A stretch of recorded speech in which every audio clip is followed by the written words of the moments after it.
We are again. Welcome to our second vlog. We are very sorry for our first vlog because it is our first time to make a vlog. I hope you understand because it is our first time. Then we do our best to make you satisfied.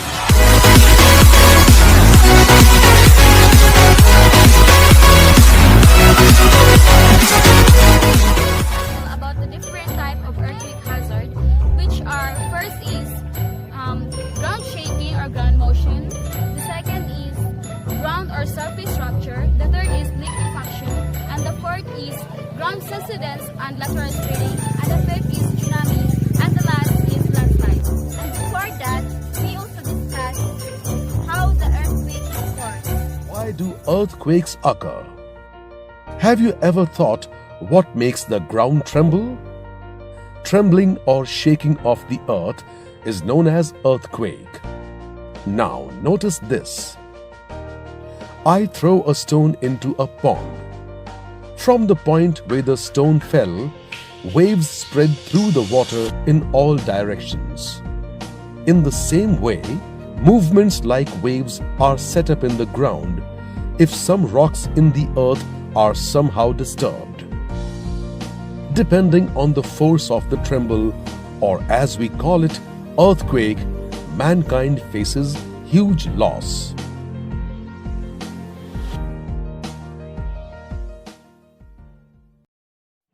The first type of earthquake hazard, the ground shaking or ground motion.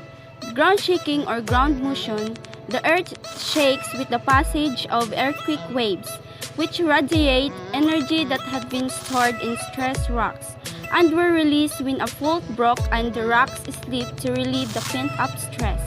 The strength of ground shaking is measured in the velocity of ground motion, the acceleration of ground motion, the frequency content of the shaking, and how long the shaking continues. If an earthquake generates a large enough shaking intensity, structures like buildings, bridges, and dams can be severely damaged, and cliff and sloping ground destabilized. Perch or stuck objects may fall uninjured or bury anyone close by.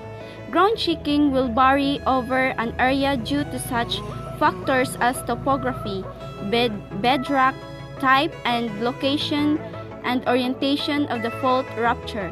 This all affect the way the seismic waves travel through the ground. Second type of earthquake hazard is ground or surface rupture. Surface rupture is an offset of a ground surface when fault rupture extends to Earth's surface. Any structure built across the fault is at risk of being torn apart as two sides of fault slip past each other. Normal and reverse, or collectively called deep slip. Floating surface ruptures feature vertical offset, while strict slip floating produces lateral offsets. Many earthquake surface ruptures are a combination of both. Structures that span a surface fault are likely to suffer great damage surface ruptures. Ground ruptures are caused by the movement of a fault line. Based on FIVOLC's assessment, the ground ruptures in Barangay Poblacion measures up to 1 kilometer in length. FIVOLC says they need to get the exact measurement of the rupture to warn residents that it is not advisable and it is dangerous to build establishments near it. Surigao del Norte is one of the seismically active areas in the country and is located in the Philippine Trench. The third types of earthquake hazard, liquefaction. Soil liquefaction is a phenomenon in which the strength and stiffness of a soil is reduced by earthquake, shaking, or other rapid loading. It normally occurs in saturated soil, that is, soils in which the space between individual particles is completely filled with water. Prior to an earthquake, the water pressure is relatively low. The weight of the buried soil rests on the framework of grain contact that comprise it. However, earthquake shaking can disrupt the structure. The soil particles no longer support all the weight, and the groundwater pressure begins to rise. The soil particles can move further and become entrained in the water that soil flow. Liquefied soil with force open ground cracks in order to escape to the surface. The ejected material often result in flooding and may leave cavities in the soil.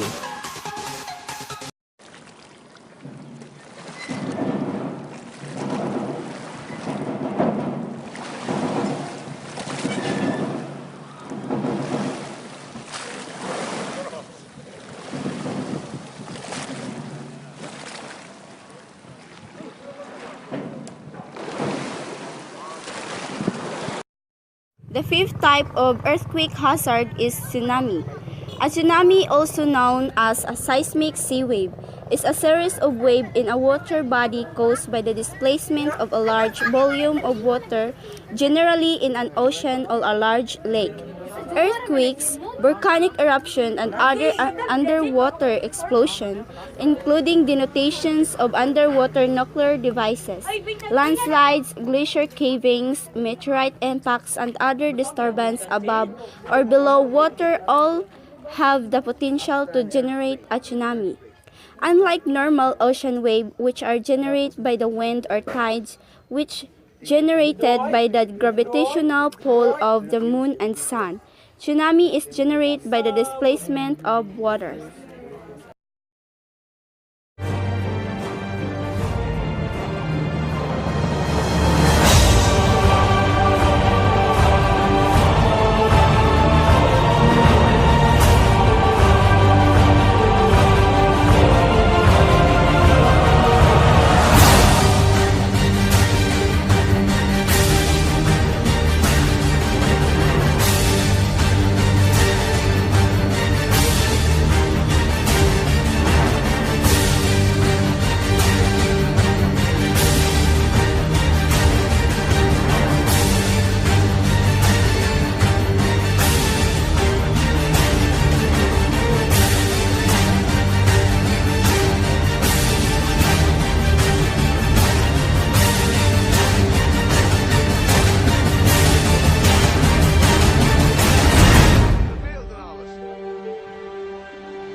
The last type of earthquake hazard is landslides.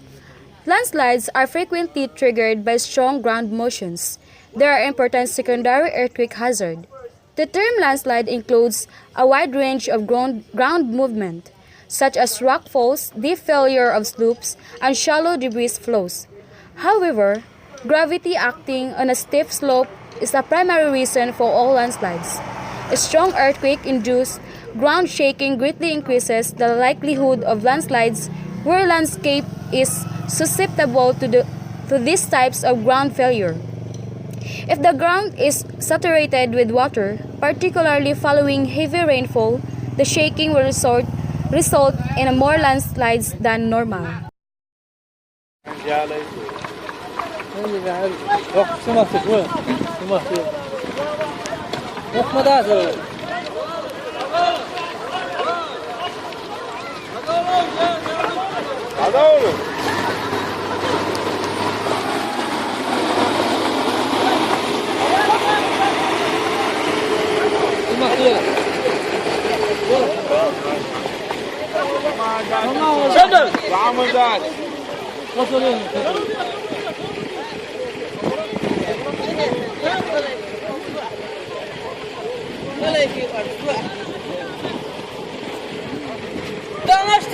What to do before an earthquake?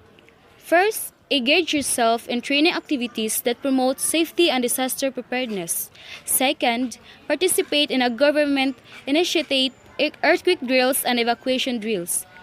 Third, some private companies provide training on emergency response skills. The fourth is share your acquired knowledge and skills to your family and friends. What to do during an earthquake?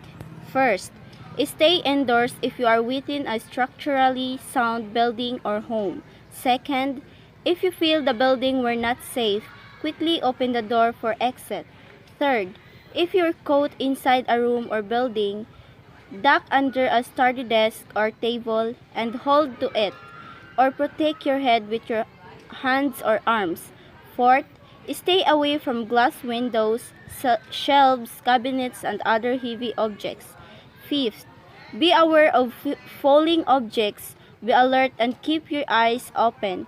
Sixth, meanwhile, those who are outside should move to an open area and follow these safety measures of FIVOX. Stay away from trees, power lines, posts, and concrete structures. Move away from steep slopes which may be affected by landslides. If near the shore and feeling an earthquake, especially a strong one, quickly move to higher grounds in anticipation of possible tsunamis. The last, those who are in a moving vehicle should stop and get out. Do not attempt to cruise bridges, overpasses, or flyovers which may have been damaged.